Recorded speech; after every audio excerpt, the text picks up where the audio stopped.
Let's go to Catherine Hahn in the field.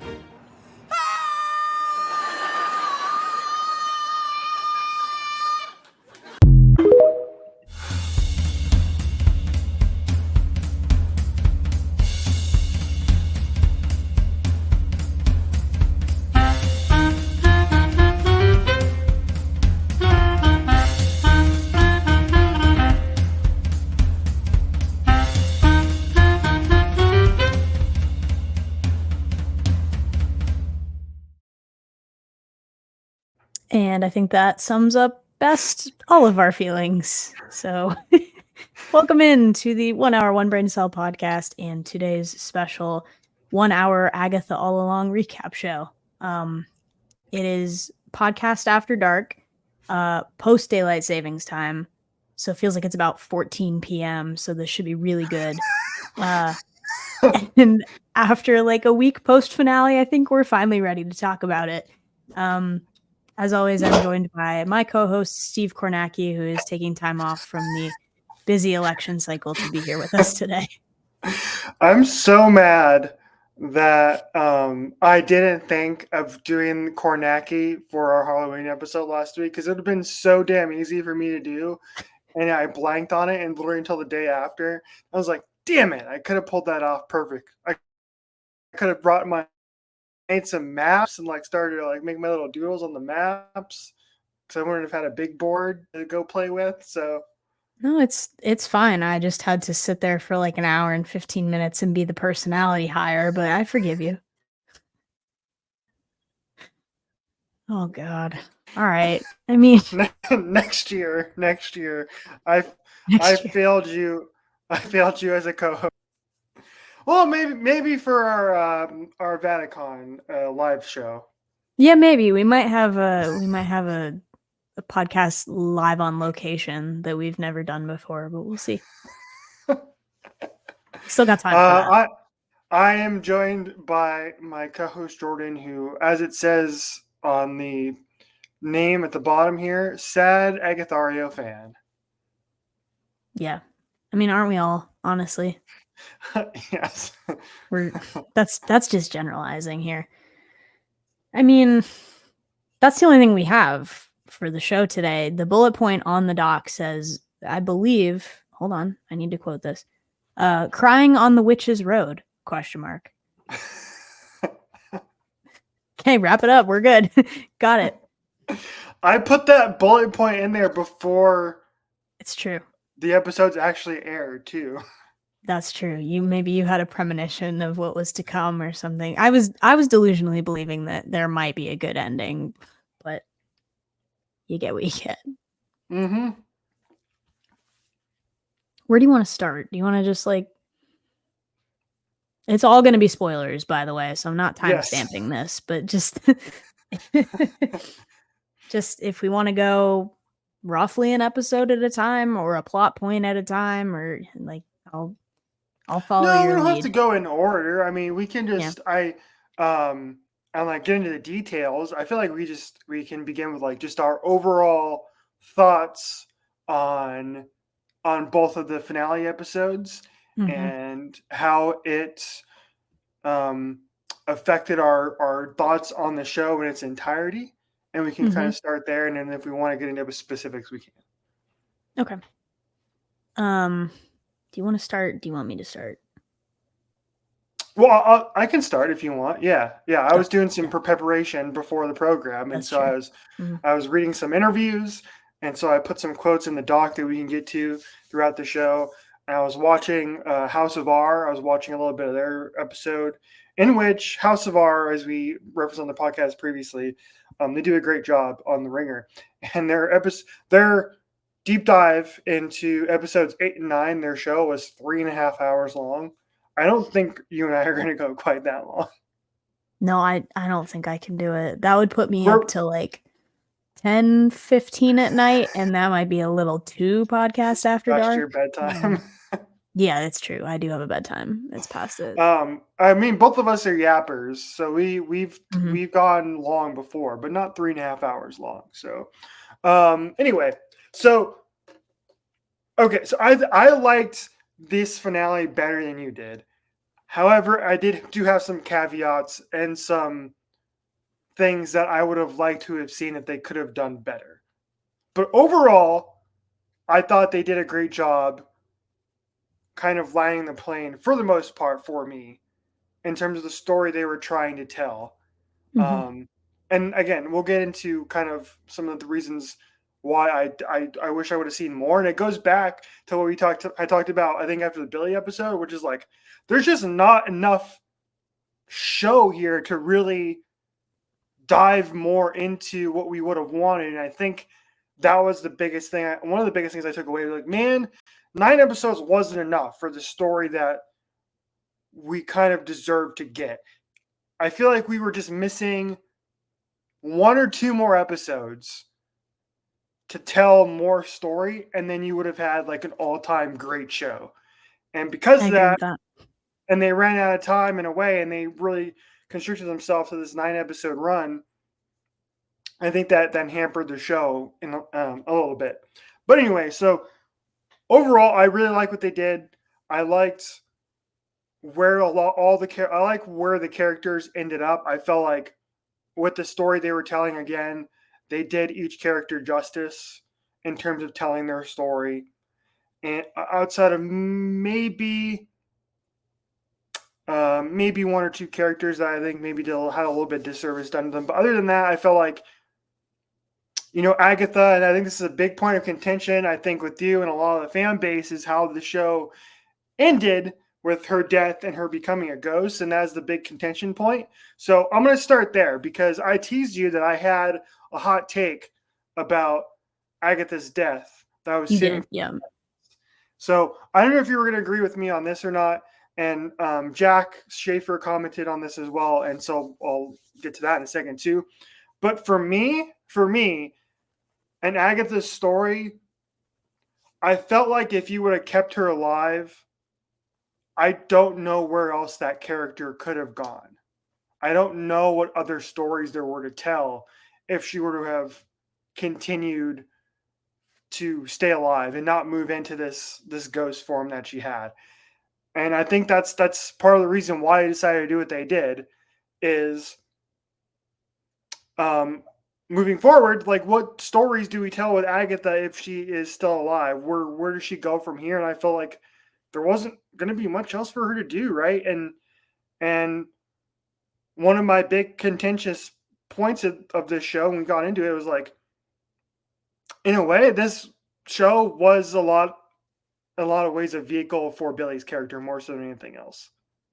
And that is something we talked about through the Billy episode, and that's something we kind of got with these 8th and 9th episodes. It was just kind of Agatha had her story, and they told Agatha's story, but then it was just kind of like, okay, here's the jumping off point to move on for what's next for Billy. And as far as Agatha is concerned, again, I like where they have her now. I like the fact that they decided to, in a show that bears her name, decide to move that character in a different direction, which is more in line with the comics, from what I understand. And so I like that mostly because, again, I just felt like, especially in the week afterwards, I was trying to think of, like, where would Agatha have gone if she would have stayed alive? And I just didn't really see that many stories related to her character in terms of moving her story and advancing her story outside of where they ended up. And so I think that's why I like this for the most part more than you did. I can agree with that. And like you said, I think it's more true to the comics, which, like, it's funny that now we're starting to care about the comics in the Marvel Cinematic Universe, but okay, whatever. Like you said, I think if we would have kept it, and it's been something that over the past week I've been like sort of reconciling, like, am I kind of actually okay with the way that they ended it? The knee-jerk reaction in the moment after the finale was like, absolutely not. What did you just do? Right. But I agree with you that, like, we would have been limited to seeing flashback scenes of her or something else that would have been just moment in time type stories. And now that you've sort of let her be loose on this leash of being a mentor or being a I don't know what you want to call it, like a spirit guide or something, it frees it up to have her be a part of things that happen in the future of the cinematic universe, things that in the future happen in the Wiccan story. A vehicle to maybe come back later because, like we said, resurrection is never out of the question in a Marvel property. I like that. I like that better now than I did, ask me 4 days ago, even asked me 3 days ago. Right. Yeah. Right. I'm with you there. So it's not that much of a hot take then. So I thought I was going to come in strong with like a take and you were going to be like, no, Richie's crazy. But instead, I actually make a good point, which is I like that. You make a good point. I've done my grieving, I think, over the last couple of days. It's been tough. Yeah, here is what Jack Schaefer had to say about this. And this didn't shock me at all, but I thought it was interesting. She said, well, we knew she was going to die because we knew we wanted her to be a ghost. Point A was getting Agatha out from under Wanda's spell, and point B of the show was turning her into a ghost / Billy spirit guide. Those were the poles of the show that we were all committed to, and so there wasn't a pushback to the kiss of death. It's a death blow of the big Marvel battle, but it's also the culmination of this romantic relationship. Those two things came together in a way that felt right to all of the creative folks on the show, and there wasn't much pushback. So they knew all along that's where they were going to go with the show. Well, I mean, as soon as we put death as a character in play, the whole field was available to not make it through the end of the show.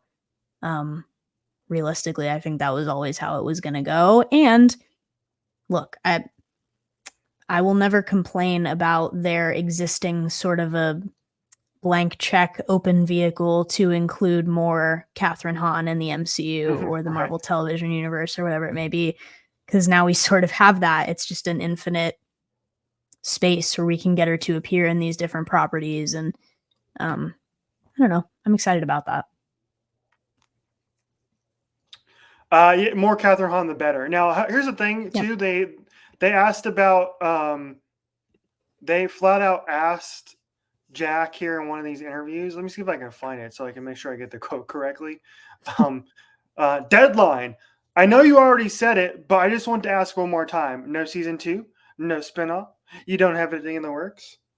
No, I don't have anything in the works. Liar! She's lying straight to our faces because there is a reason. There is a reason why she left Vision Quest. The reason we were given is so she could finish work on Agatha All Along.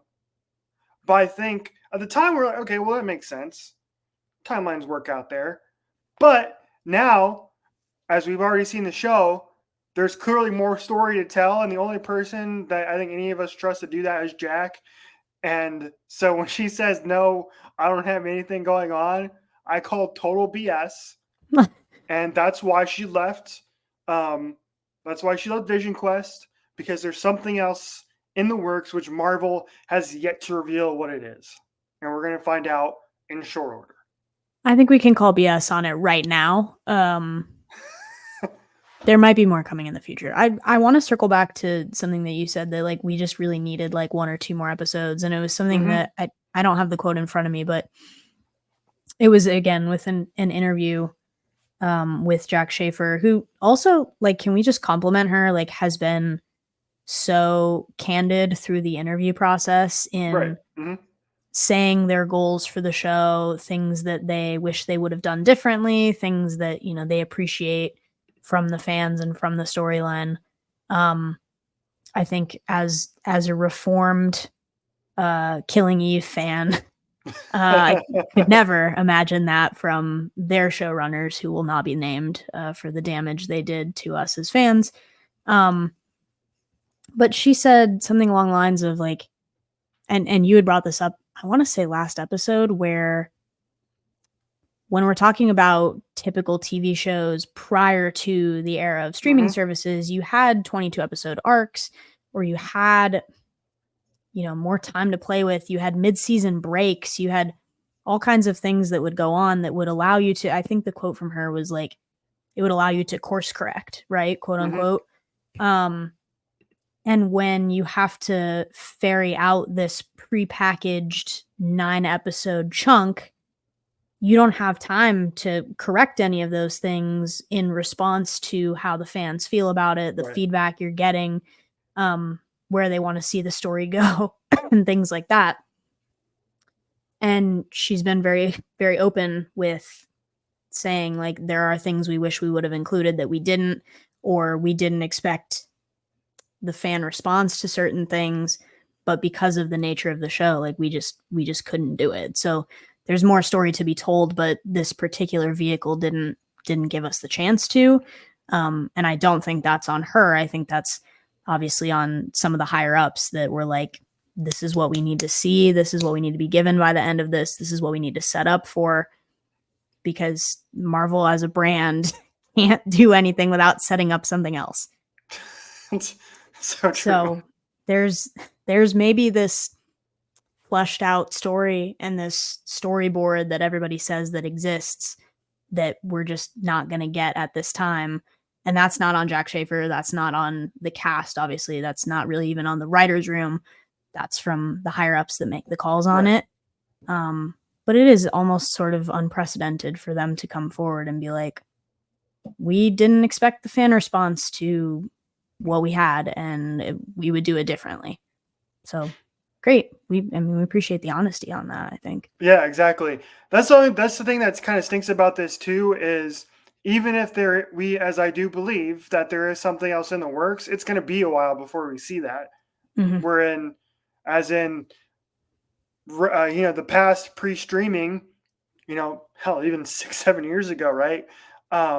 You get shows that are greenlit on a yearly basis, and they wrap in like April or May for the season, and then they're back in July or August to start a new season. And that's not the case here. So, like, you're in regular TV, you're constantly writing. Jordan's dying. You're constantly writing. You're constantly working. Working on ideas for future episodes, future seasons. And here you really can't do that. And so that's what happened between why it took 3 years to go from WandaVision to Agatha All Along. Even though Agatha All Along was basically announced, if I remember correctly, pretty much in really short order after WandaVision aired. Because as soon as Marvel saw that they hit a nerve with that Agatha All Along song and that character, they're like, oh, we need more of this. Greenlit the show, and it was 3 years later before it aired. Granted, COVID, blah, blah, blah, extenuating circumstances. But, like, even if they were working on something right now and they started filming it right now, we aren't going to see it until 2026, which is frustrating. That's true. Yeah. And that's like at the earliest, because like they put out a teaser. I don't know if you watched it when you watched the episode or not, but prior to the final 2 episodes, they did a little like Marvel teaser and like, oh, here's everything that's coming next. And there's like 6 or 7 TV shows that are coming out in the next year. I'm like, God dang, Marvel, that's a lot. Right. Half of which I didn't even know were a thing. Like, I had completely forgot there was an Ironheart show that was coming out. I had no idea. I have no idea what Wonder Man is and why Ben Kingsley is coming back in that show. Like, I don't know, man. I didn't watch season 2 of What If. Did you? I didn't even. You know what I mean? Like, I didn't have any. I'm not sure I even finished season 1. Yeah, it's sure. That was the period of time where we were getting so much Marvel superhero overload too, where I just fell behind on everything. To this day, I have not seen any of Secret Invasion. I did not finish Ms. Marvel. It's just we were so oversaturated at that moment that, like, I think the last thing I finished, I never saw season 2 of Loki. The last thing I think I finished all the way through is probably the Falcon and the Winter Soldier. That's a long time ago. It's been a hot minute. Hawkeye. Yeah. No, you finished Hawkeye. I thought that came out before. I did finish Hawkeye. That's right. I don't know what that sequence was. I think Hawkeye I'm pretty sure Hawkeye came out after, I think. Okay. Well, I finished Hawkeye. It was like that around that Christmas, yeah. And I've been around for the, cinematic releases and stuff, but like as far as the TV properties, like there was too much. I agree. There's a couple I didn't even watch because I think Echo. She-Hulk? Nope. Echo? Nope. Sorry. She-Hulk. I actually like She-Hulk. Okay. She-Hulk was funny. I heard that was good. I might circle back to that one. I like Tatiana Maslany, so. Yeah, she was terrific in it, and it was actually really funny. And the haters can back off. Show people really hated that show, and I really liked it. It was a lot of fun. Anyway, digress. Speaking of things that who knows when we're going to see again. I don't know when she's supposed to show up again, but anyway, digress. Back to the point. Agatha All Along. I think our main point of contention here is how one particular character was handled. Do you know what character I'm talking about? Probably, but can I also shout out a character for maybe underrated performance? Like, we talked about how good Patti LuPone was, obviously. Right. That's not a surprise to anybody that knows Patti LuPone from anything else. That woman is dynamite in whatever you put her in. I was very pleasantly surprised by the range in maybe, I don't know, 15, 20 minutes of screen time from Sashir Zameda in episode 8. That was crazy. She took us on a whole journey, and up to this point, we hadn't really seen that much from her character, from Jen. And then all of a sudden was like, all right, now we're attached. We're with this character. We want to see what happens to her next. And just was very good on screen and really fun, like opposite Catherine Hahn and Joe Locke in that last like trial, quote unquote, but very, very good. That was a big selling point for me in episode 8. It was well done. I wanted to applaud that personally. I agree. I did laugh when she did her little fly off at the end. Yeah. That was so silly. It's like, she's going to go tell all these people about the Witch's Road, and they're going to be like, what, girl? That doesn't exist. But I guess now it does, ? Like, I think maybe we've established now that, like, Billy, in the same way as Wanda, is capable of rewriting reality. So now maybe some version of the road does exist, even though it's not the one that they were on.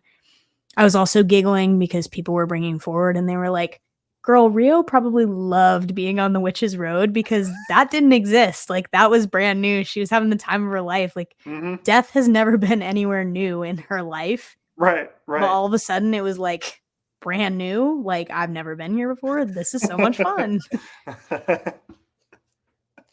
Anyway, I did like that scene where I think it was in episode 8 where she like cuts the fabric on the road and like walks. It was good. And it was just such a good like use of practical props and practical effects to like make a point. I don't know. There's something about that was cool. I also want to shout out the "don't steal her struggle" line in episode 8 when they're all like trying to break out of those body bags. And Joe Locke is already out and Catherine Hahn is already out, and they're staring at Sashir Zameda stuck inside this body bag, and she's like, don't steal her struggle. It's like, let her make it out on her own. But the delivery of that was perfect. It was perfect. Right. A lot of people have been making a lot of those like compilations of just Agatha being the number one scammer like the whole time. Right. It is so funny. You can tell she's got the chops. She's got the comedic chops through this whole thing. And watching it back now, having seen the way it ends, we're like, boy, were we stupid for not knowing that this like wasn't real the whole time. You're like, dummy, they were telling us all along the Witch's Road didn't exist. I don't know. They put those sprinkles throughout the entire show. And most people who were smart caught on. I believe we even speculated about that after the Billy episode where we talked about like if it was actually Billy all along. I think we did. But we're not that smart, so we didn't catch the other stuff that some of you caught, but we caught we caught the big thing. It was like you lobbed a beach ball at us and we were like, that's a beach ball. You're like, yeah, obviously. God. All right. Go with your gripe about one character's ending. Yeah. Well,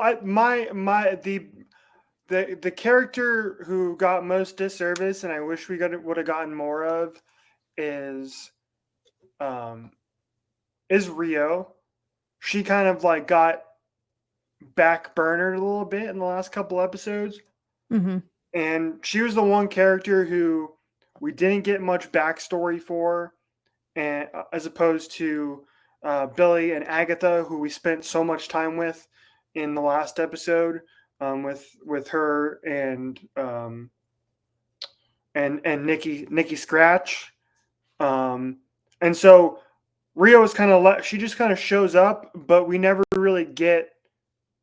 And then, again, this goes back to kind of what we mentioned at the top of the show, which is like, man, if we just would have had one more stinking episode where we get the entirety of when Rio and Agatha met, that makes this show an all-time show. And the fact that we never got that is infuriating. Mm-hmm. And that's the one damn thing that this show is missing. And damn it, they had plans for it. Because we have quotes from Jack talking about everything they have planned, and they never put it to screen. They have the entire backstory ready to go, and we never see it, and it never gets talked about. Frustrating. You gotta, guys, it's English Literature 101. You can't just tell about it. You have to show people. I get that you have this whole backstory lined up, and you have all these fun little things and all these moments through time and all these other chapters of them that you want to explore. But my God, can somebody be brave enough to put it on screen? Please. Just, and the thing that threw me off about the whole thing is I don't know how we went from she is my scar to I never want to see your face again in like 4 episodes. It was like, what swing happened here that we were not privy to? I know that it's death, right? She's death. It's going to be death in the end for at least one, if not all of these characters. I know that. There is still so much missing that it's frustrating to not have. I mean, even in Agatha's story, we don't know how she got the Darkhold. We don't know why this is such a big, moment in her life. We hardly even know what she wanted from it, right? We can assume it was Nikki, right? But we don't know. We don't know how she got tangled up with all this. Her interactions with Rio their interactions with each other felt out of character compared to past episodes. It's fine, but we got to know how we got there. There wasn't enough of how we got there to make it feel full circle for that arc. Especially with the way that we were introduced to both of them in the first episode and in the second episode too, which was so good and is really a lot of the reason why I think a lot of people kind of got hooked into the show in the first place, was how good Aubrey and Catherine are and how good their chemistry was in those first couple episodes. And you're going, oh, okay. And then Aubrey doesn't show up for multiple episodes, and then we don't ever get the full complete story. I do have a quote here from Jack, which I'll read here. When Rio visits Agatha at Nikki's birth, there's already a history there. Do you think about including more of their backstory? Yeah, we did a lot of work in the room on that and trying to decide how much of that we would feature. Who, what, how did they meet? We talked a lot about their meet cute and once they fell in love, what they look like, and we deliberate on showing that. You never know how shows will be received. I think watching people fall so in love and in lust with Agatha and Rio, I was a little bit, we don't really service that backstory. I feel like those are stories for another day. I look at the show and I'm like, there's a lot of story there that we can revisit in the WandaVision universe, of which I feel like Agatha All Along is a part. They are inherently non-linear. I feel like we can visit any character anytime because of that. So I do feel like there's more to explore. But ultimately, this show is about Agatha's journey, and it is a two-hander with Billy, and that's what we chose to prioritize with the real estate that we had. You can visit those characters anytime. Give now. Give it now. More. I have the perfect way for them to tell this story. Let me see if you agree. We don't even need a full TV series to show the story. Okay. All we need is like 90 minutes. And Marvel's done this before. They've done this twice. And they've teased that they might do more.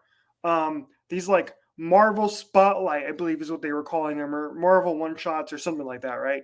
And they're these like one-shot, like not quite feature-length short films, more or less, right? 45 minutes to an hour.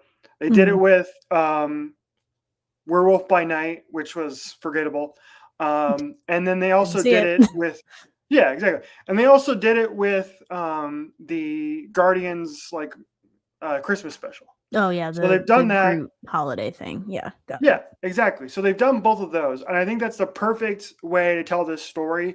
Is you tell it, I honestly think you can tell it in 90 minutes, and it'd be perfect. I do too, because I think most of the chunks are there. We just need a little filler in between to make it all come together. And ask the fans, because my God, my Twitter my TikTok, all of it is filled with people theorizing and planning and plotting and scheming about what they want to see and what we're missing and how you could just fix it, right? Even like, I'll say this. Although I get that the arc for Agatha was sort of completed with her self-sacrificing in the end, somebody had brought this up on TikTok, and I wish I had saved it so I could credit them.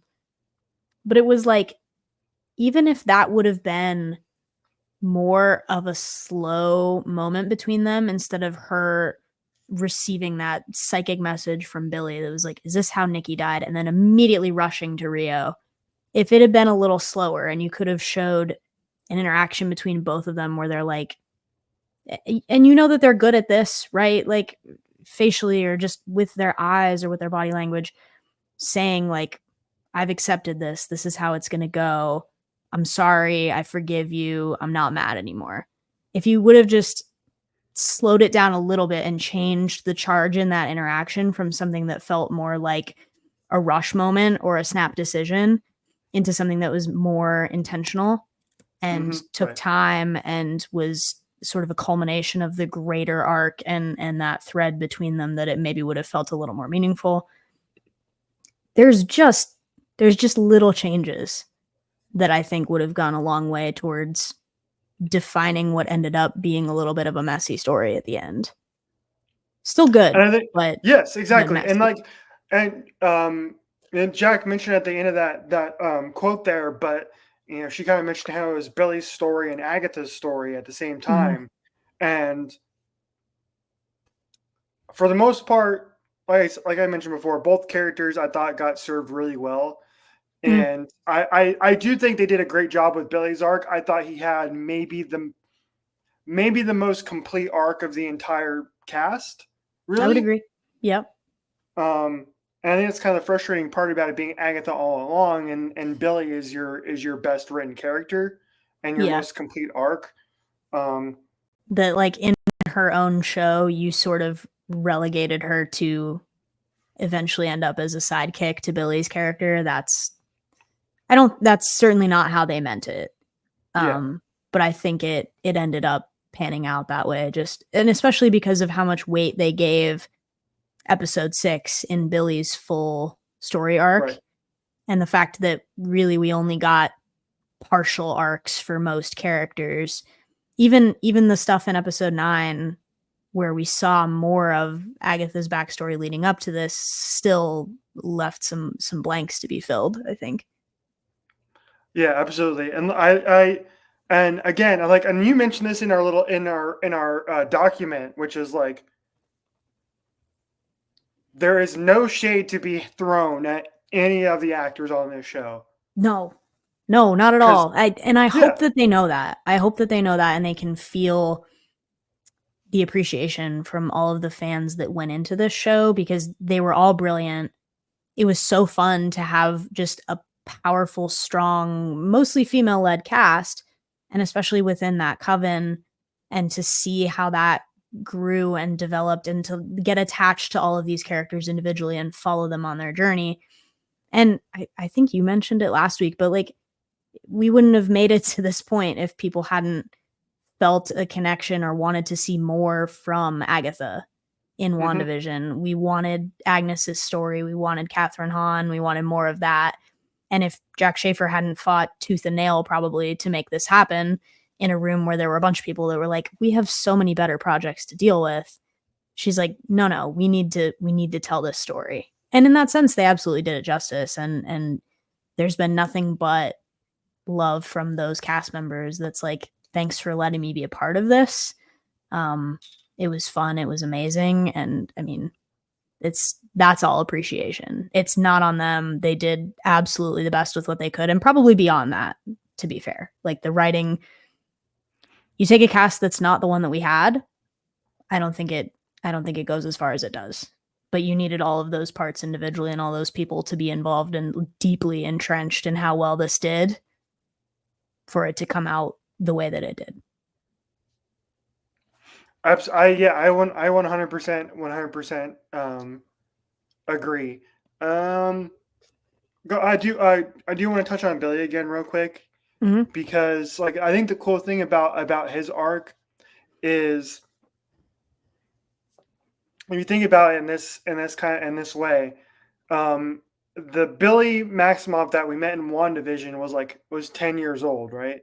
And so this show takes place approximately 3 years later. So theoretically, the Billy Maximoff that we met would now be 13, right? And so the William that we met in episode 6, Kaplan, he was doing his bar mitzvah, and so he was kind of in that process of, I'm not Jewish, I don't know, but I think this is the case. Like usually your bar mitzvah is kind of like, okay, you're in the process of becoming a full-fledged adult, whatever that may be, right? Yeah.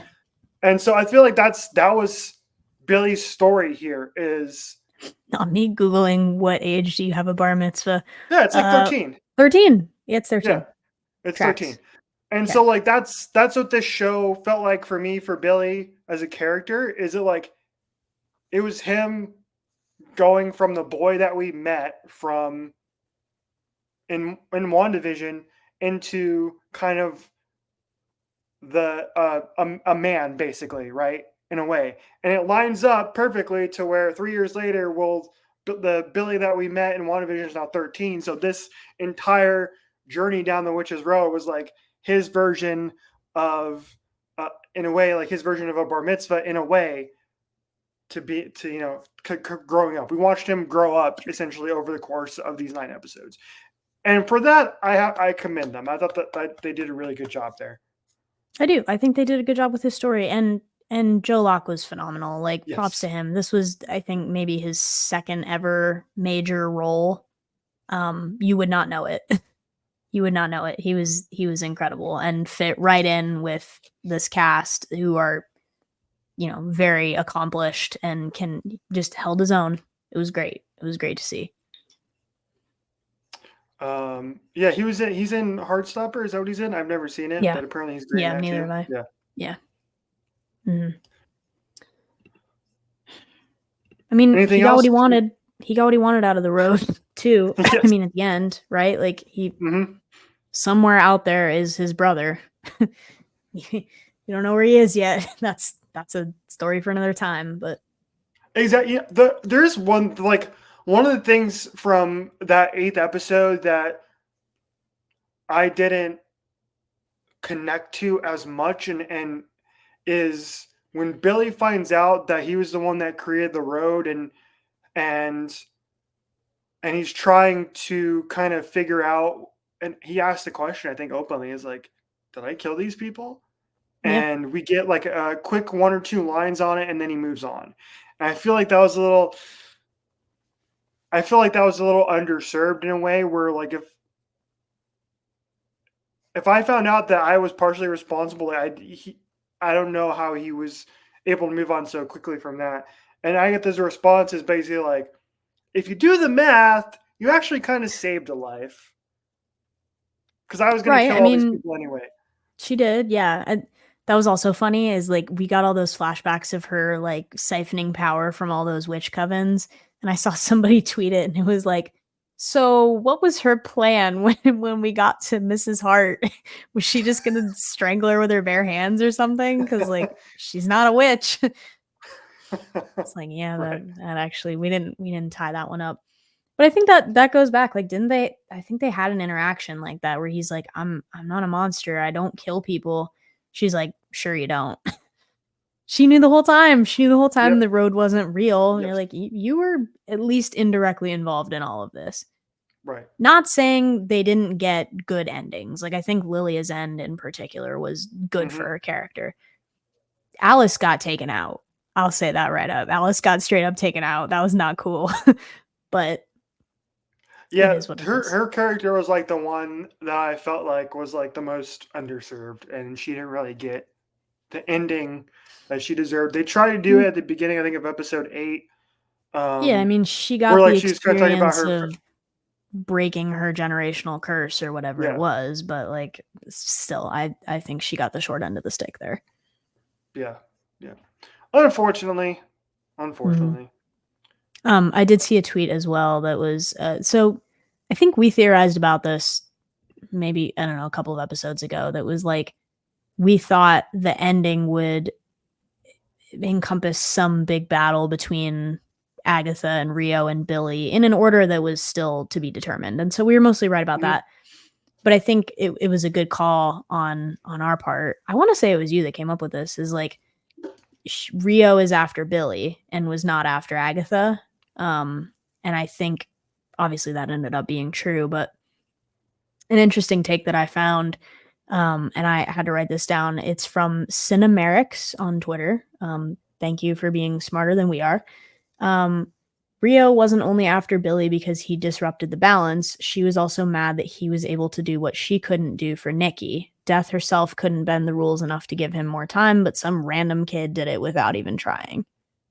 It's like, ouch.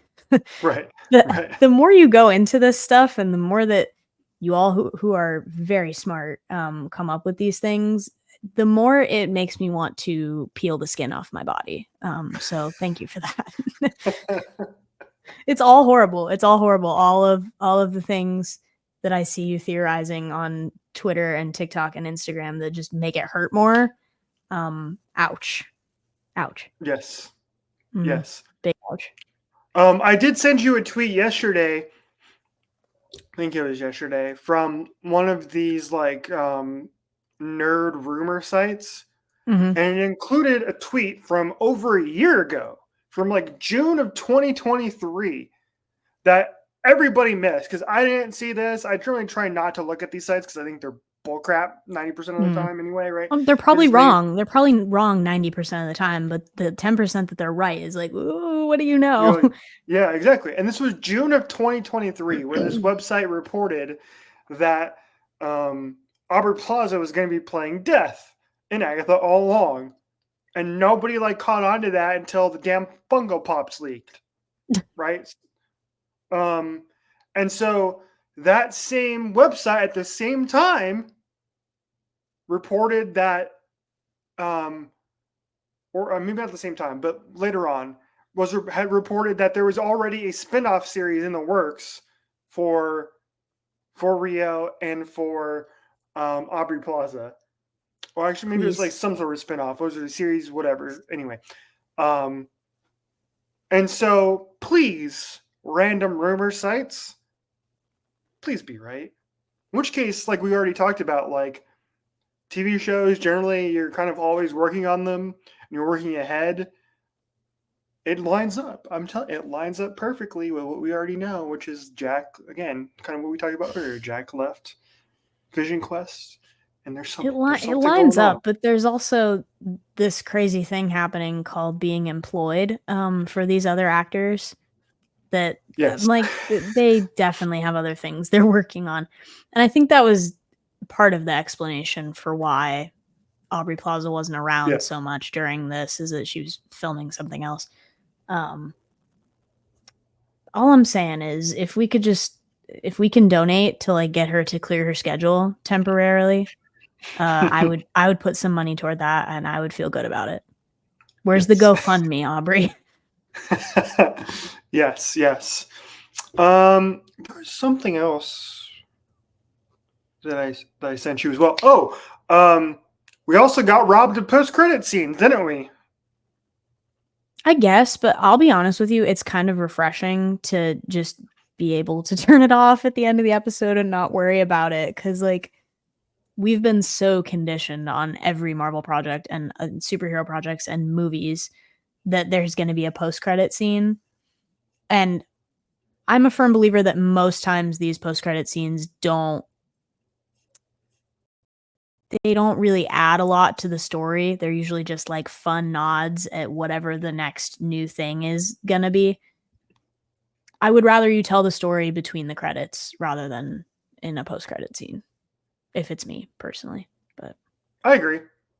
Or make the post-credit meaningful. Don't do like, I think if we had gotten a post-credit, because this is just going to be the most Marvel thing of all time, like your episode 9 post-credit would have been Evan Peters as Ralph Boner, just like, I told you. He would have just been in a parking garage being like, I told you, and then it would have cut to credits. You would have been like, that was not worth waiting for. Right.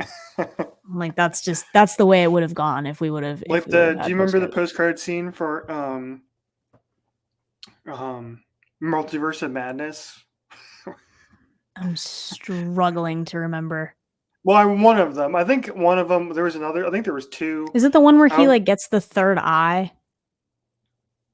Well, there's that happen? One. Yes. Did that happen in the movie? I don't remember. It's been so long. That was such a rough movie. That was one of them. Okay. In which we get another character showing up who we may not ever see anytime soon. But the one I'm thinking of is the one with Bruce Campbell, where he's still like he's doing that at the pizza stand. Oh yeah, I'm like, that's dumb. Or the one from Eternals where it's literally just Harry Styles. Yeah. You're like, well, which Spider-Man was it where they played the full Captain America detention video? Oh yeah. So you got detention. It was, some of these post credits have been bad, I think, is our point. Yes. They've done nothing to advance the story. That's so true. Did you sent me? I sent you some, or you said you had I sent you the tweet about it, and then you said, did you say you had a theory or something regarding that you have since forgotten? You're gonna have to remind me. I know it was only like a half hour ago, but you have to remind me. I don't remember what it was because I have my phone's over here. I'm not logged into Twitter on my thing, so it was something about. Oh, I remember. I got it. Brain blast. Yes. Okay. So it was something along the lines of that one of the post-credit scenes, allegedly, was going to be Agatha rejoining Nikki and Rio as a ghost or something, or going through a portal, or Rio going through a portal to them, or whatever it may be. I like it, except that it again doesn't feel like it completes the arc of where we're at.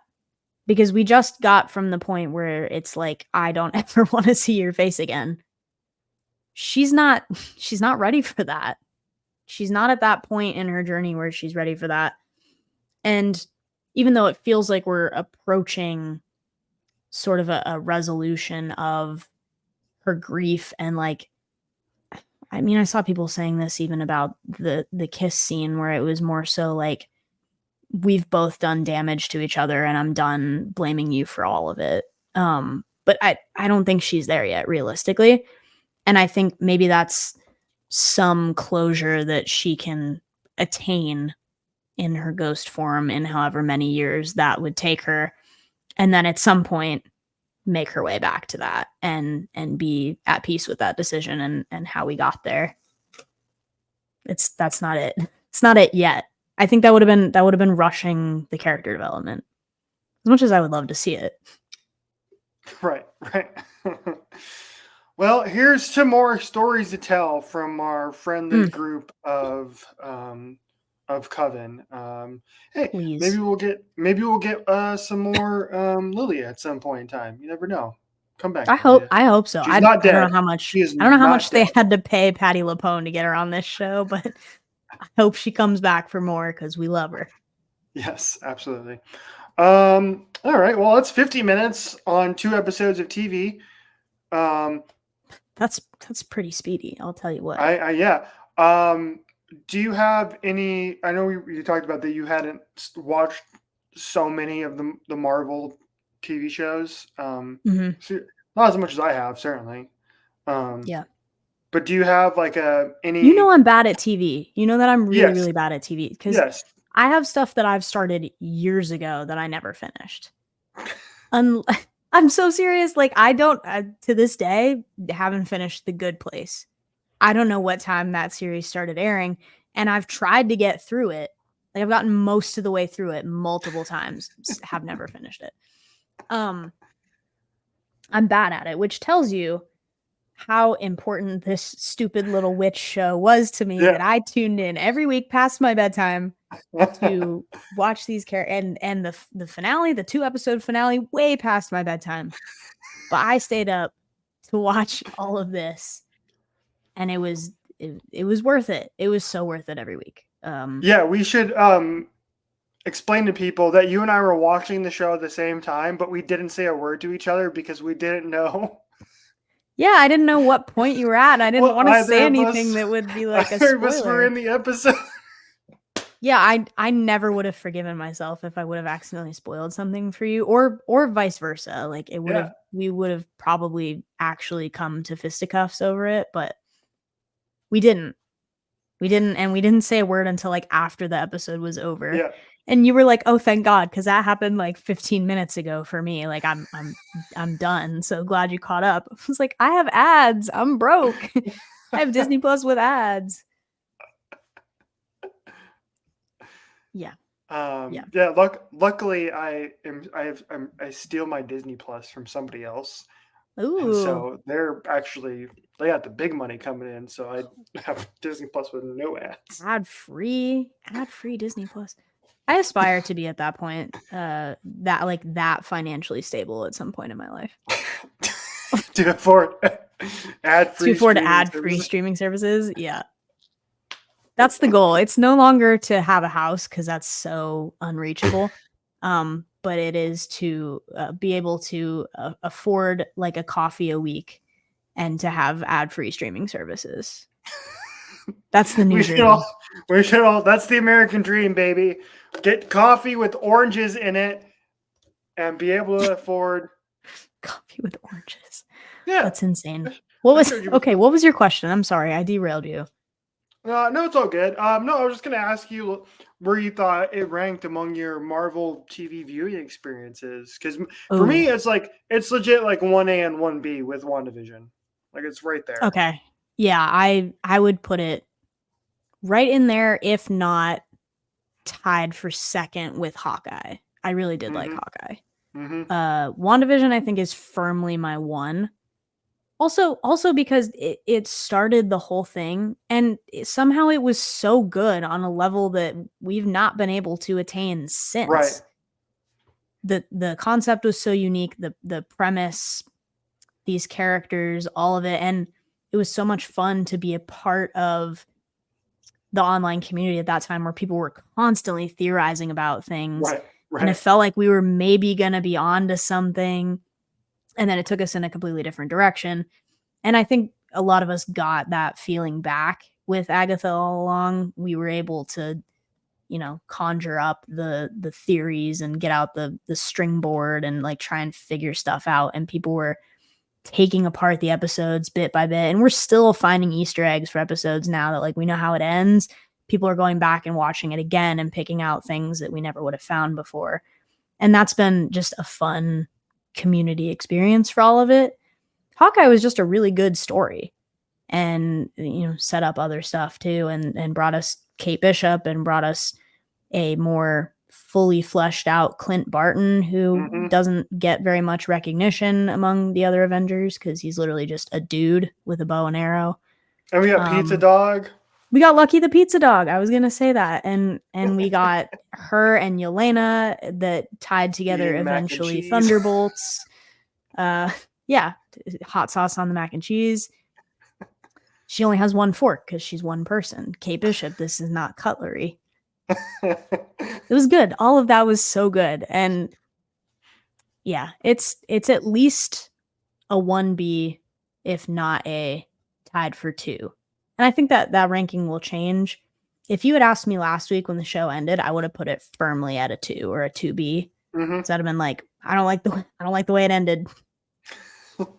I'm reconciling that. I think I am. Mm-hmm. I think I am. Hopefully we get some awards coming in their direction. Mm-hmm. I saw something today where they're going to try and submit it into best comedy instead of like limited series, which is interesting. So we'll see. Well, I mean, if The Bear can win for best comedy, this should be there. The Bear is not comedy. The Bear gave me anxiety. I've never even worked in the food service industry, and The Bear had me so anxious the whole time. I couldn't do it. It was like watching Uncut Gems. Like I was just stressed out for 3 hours. I'm like, I don't want to do this anymore. Why do people like this? Corner. Hands. Yes, chef. You're like, I think I might have nightmares about that, but it's okay. Anyway, so never finished that one either. About TV. Sounds about right. What about What We Do in the Shadows? Did you finish? Have you gotten caught up on that? Great episode so far. New season is out, and it's been so funny. We're back. We are back. Not even close to caught up. Not even close. Not even close to caught up. Not caught up with Only Murders in the Building. Not caught up with. Literally, I'll tell you this. I don't know if you remember the show Lucifer that used to be on the CW or used to be on Fox. Yeah, I think it was on Fox. That show started. I watched that from the beginning. That show started, got canceled, got picked up by Netflix. I watched most of the series on Netflix, and to this day, don't know how it ends. And that show ended like years ago. I'm bad at TV. I'm so bad at TV. I can't. So unless it's very important to me and near and dear to my heart. You're the complete opposite of me. Yeah, you're the complete opposite of me because I have the gene inside me that is, even if a show is bad or awful, or it gets to be not as good as it used to be, I've invested too much time and effort into watching these TV shows that I have to finish the damn story and watch it all. Look, I'm blaming it on Supergirl. I'm blaming it on the Supergirl effect because I gave so much time of my life to that show, and the ending was so deeply unsatisfying for all of us that had been there for so many years. That was like, okay, I'm over it. I can't trust TV anymore. I mean, Flash isn't to the same level as Supergirl, but like I felt the same way. Like I stopped watching the Flash because it was terrible after we got past Crisis, and Flash was pretty much unwatchable. And I watched the last season, also really terrible. Ending, not good. I was like, God, this is just... Yeah, it was bad. So I have the infallible ability to continue watching to the end of every TV show I start watching, for the most part. That's loyalty. I can there's a few that I've like dropped off of and just never picked up or finished again. Like I've started watching Lost, and then I got like 3 seasons in. I was like, all right, cool. It's ran its course. I don't need to watch the rest of this anymore. Got it. They're lost. Got it. But other than that, I'm a completionist. I will watch everything till it ends. Yeah. All right. I respect that. That's loyalty. Richie is your target audience if you want somebody who's loyal to your brand and your show. Exactly. I'm trying to think like if there's anything else recently that was close to that in terms of like TV shows that like are close to ending that I'm trying to like catch up on and watch or excited for. I think it's like there's not much TV anymore that I get excited to watch. Which that's true. Sucks, well, and it's partitioned all over the place with all these different streaming services. I'm like, we're like one giant merger away from just having cable plus. Exactly. Yes. That's where we're at. It's all going to go back. We're headed there. Yeah. And here's the reason why I don't get as invested in TV shows anymore, and this will put a nice bow on. Because they can just get canceled. They can get canceled. Yes. Looking at you, Netflix. Looking at you. Where's season 3 of Warrior Nun? Netflix. Save our Warrior Netflix Nun. when I catch you. Yes, but also, it takes too long in between goddamn seasons anymore. So it's like you watch a show, you get invested, and you're like, oh, I gotta wait 2 years for this, and you forget everything that came before because it was 2 years before you watched the damn show. Yeah, that's true. That was back when we actually needed episode recaps. We're like, what happened? It was like I was skipping all the episode recaps, and Agatha, I was like, I know, we just came from this. Got it. I already saw this. You're like, I've been doom scrolling on this for a week. Let's move past it. All right. Any final thoughts? Yes.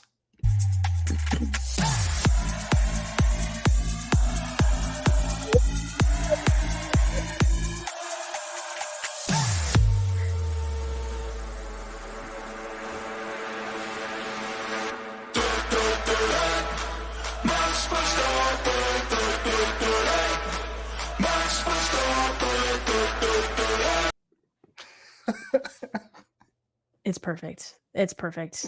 We'll have more for that of that for you next week because we don't have time to talk about anything else on today's show, but there's more. Don't worry. We now have a 3-week break from F1 that we can just talk about everything that happened this past weekend. Right. Perfect. What episode are we on? Is this 43? Yes. I think this is 43. Anyway, who cares? Who cares? Age is just a number. Thank you all for tuning in. This has been our Agatha recap show. And just as a reminder, the post button is optional on all of your Taylor Swift sad lyrics and Agatha Rio edit TikToks. They're emotionally harmful and devastating, and please never stop making them. It's every other post on my algorithm right now, and it makes it harmful for me to open that app in public. Thank you. So yeah, we've been 1 Hour, One Brain Cell.